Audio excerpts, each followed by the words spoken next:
সব সময় ছেলে বেস্ট ফ্রেন্ডকে ফার্স্ট প্রায়োরিটিতে রাখবা, কোনোদিনও মেয়ে বেস্ট ফ্রেন্ডকে রাখবা না, ওরা সবগুলো স্নেক হয়, স্নেক। হ্যালো আপু, হাই, আপুর নাম? সামিয়া। আচ্ছা, আমার ভিডিও দেখা হয়? দেখা তো হয়, আপনি তো অনেকজনকে কর দিয়েছেন, ব্রেকআপ করাইছেন। আচ্ছা, আজকে আপনাকে ব্রেকআপ করাবো না। আচ্ছা, ছেলে বেস্ট ফ্রেন্ড আছে? আছে, মেয়ে বেস্ট ফ্রেন্ড? দুইটাই আছে। আচ্ছা ঠিক আছে, তাহলে আজকে একটা প্র্যাঙ্ক কল করি। যেতেই পারে। আপনার ছেলে বেস্ট ফ্রেন্ড আর মেয়ে বেস্ট ফ্রেন্ড দুজনকেই কল দিবেন, কল দিয়ে বলবেন যে আপনি একটা বিপদে পড়ছেন, তাদের দুজনকে আসতে হবে। আমি দেখতে চাচ্ছি তারা দুজন আসে কিনা। মাস্ট বি আসবে, আমার মেয়ে বেস্ট ফ্রেন্ড মাস্ট বি আসবে। तो रुको जरा सबर करो। ও আমার ফার্স্ট প্রায়োরিটি থাকে তো, আসবে মাস্ট। আচ্ছা ঠিক আছে, তাহলে দেখি। আমি জানি ছেলে বন্ধুরা অনেকে এগিয়ে আসে।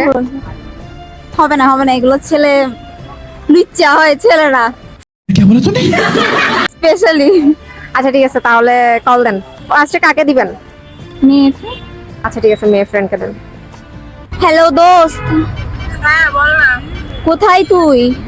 এই তো বাসাতে। কেন, কি হয়েছে? আসলে আমি একটা বিপদে পড়ছি, বুঝছস? হ্যাঁ মানে বেজে গেছি একটা জায়গায়, অনেক বড় বিপদে। তো তুই বল। একটু আসতে পারবি প্লিজ? আসলে দোস্ত এত রাতে ক্যাম্প করে আসা তো পসিবল না দোস্ত। দোস্ত একটু ট্রাই কর, আমি অনেক বড় বিপদে পড়ে গেছি, বুঝতেছস? তুই তুই আমার কথা শুনে বুঝতেছস না?